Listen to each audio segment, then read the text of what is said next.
Hey there everyone, this is Parkinson Shockwave. Today, I'll be doing the deck profile of the Ghostrick Speedroid deck. This is something you guys saw from the Halloween special. If you guys don't know what I'm talking about, it will be annotation of this matchup here, as well as the link down below. But other than that, let's get started with the deck profile.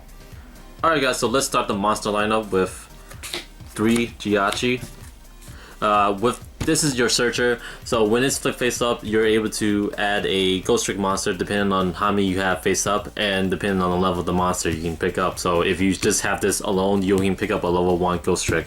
And then all the Ghostrick monsters has this ability that it can flip the monsters back face down.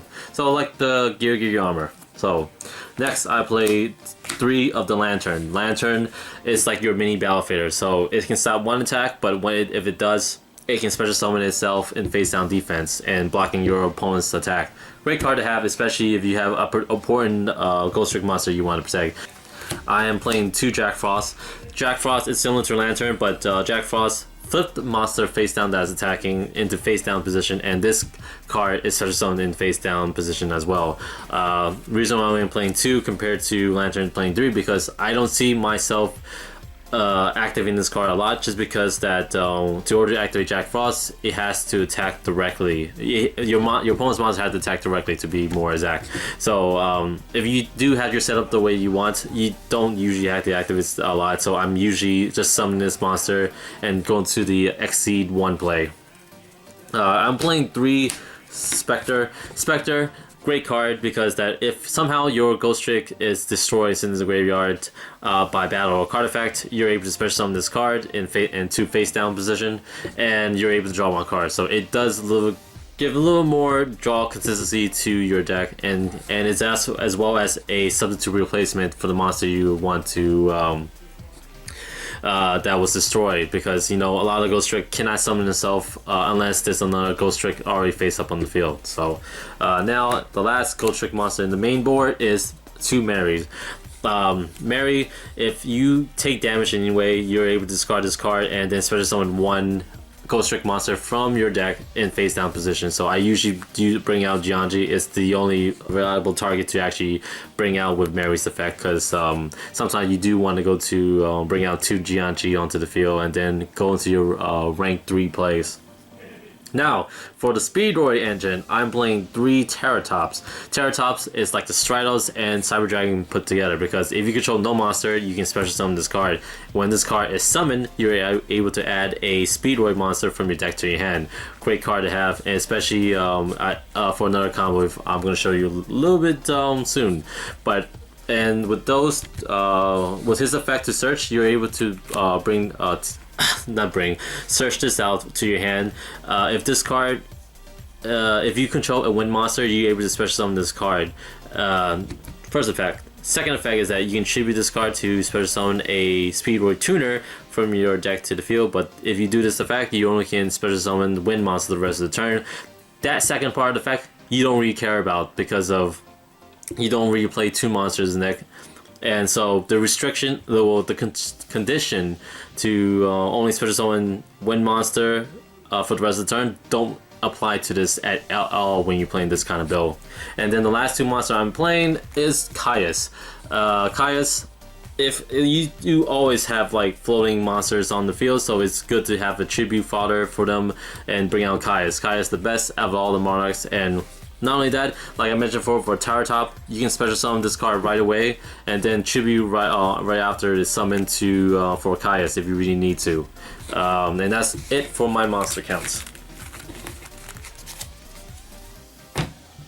Spells. Not playing much spells, but I'm playing 2 of the Sword of Concealing Light. It allows me to put all my opponent's face down monsters, all my opponent's face up monsters to face down, and for the next 2 turns, it will stay face down as long as this card is face up. So it's similar to the Sword's Ring of Light, but reversing it with the face down effect. Now I'm playing 2 of the Ghostrick Mansion. Reason why I'm playing 2 over 3, because I can get it out fast if you're able to use Angel's effect to search for this card, but I think 2 is just enough. 3 is just getting too cloggy. Book of Moon, a deck that has all these flip effect must have Book of Moon, and Book of Moon is a great way to do it. Especially if you have trap cards like Ghostrick Knight, you can just put your opponent's monster face down, and then they can't flip face up unless you don't control a Ghostrick monster anymore. So great card to have. Lower Darkness helped me to speed up what I really need. And one MST and Raigeki stables. I really want to add more Mystical Space Typhoon, but I'm trying to work my way around to actually give a little more space for it. And Raigeki, don't really need to explain that. Now for the trap cards, I'm playing 3 Ghostrick Scare. If you don't know what it is, this is a trap card that flip up all as many as your face down monster to face up, and if any of them are Ghostrick monsters, you can flip as many of your opponent's monster face downs. Great way to use it on Jianji to activate this effect, as well as flipping face down monster that might able to attack and destroy it. I'm playing 2 Ghostrick Knight. I mentioned this earlier. Ghostrick Knight. While you control a Ghostrick monster, your opponents cannot flip summon any monster they control. So if you got your setup right, you're able to use Ghostrick Scare, what is it, Book of Moon, or Jack Frost. Those can prevent your opponents from activating and the flip summoning a monster, giving you a real pathway to just attack directly over and over again. And then the last Ghostrick trap card is Ghostrick Go Around. It's similar to Ghostrick Scare, but it's a continuous effect. So it has the effect that it can flip up opponent's monster or flip opponent's monster face down. So, but it only can activate during the battle phase. So that's the real downfall of it. I'm playing 2 of the breakthrough skills. Breakthrough skills was Ariel idea. I don't really have much idea why he preferred using this other than Phoenix Chain, but I think that's his preference of choice right as of now. And now I played the stables Solemn Warning, Boundless, Mirror Force, and Compulsory. Not really much explanation on these cards.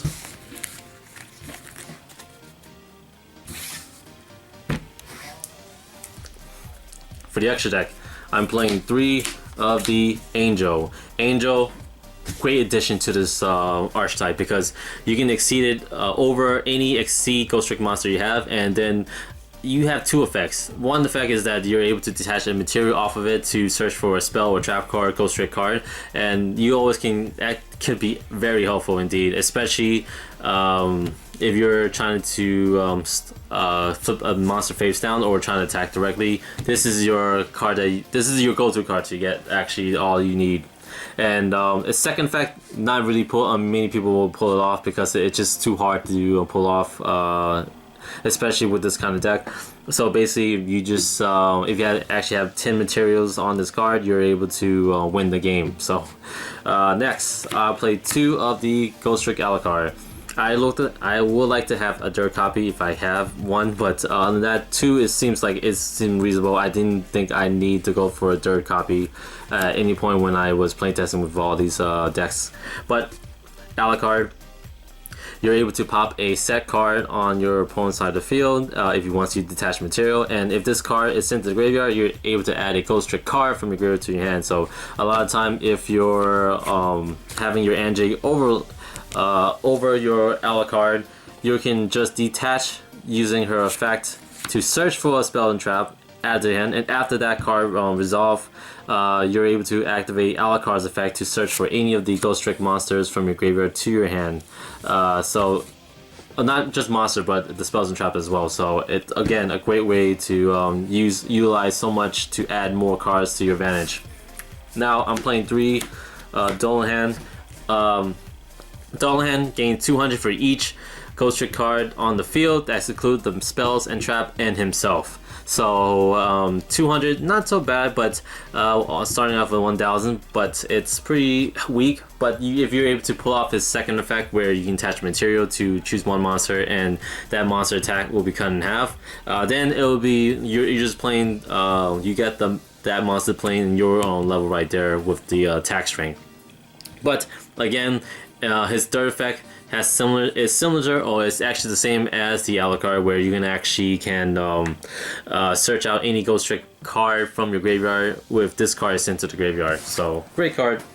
Now and that's pretty much so that's pretty much it for the Ghostrick Exceeds.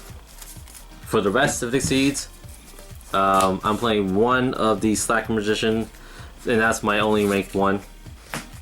For my rest of my deck, it's the rank 3, so I have the Equip, Acid Golem, we have your Wind Up Zen Main, Levier, and the we have the Jin of the Tempo, and that's pretty much it for rank 3s. And then I have one more card which I think is my tech card, and that is the number F0 Utopic Future. So if you guys don't know what it is, so to bring this out, it needs 2 Exceed monster of the same level, and then you can bring this out. It cannot be destroyed by battle, and if it's battle a monster, it can take control of that monster until the end of the battle phase. Also, it doesn't take any damage as well, so it's basically a big wall, because if it gets destroyed by a card effect, it's you're able to detach the material off of it. Alright guys, that's pretty much it for the deck profile. A quick shout out to Ariel, he's the guy that actually made this deck,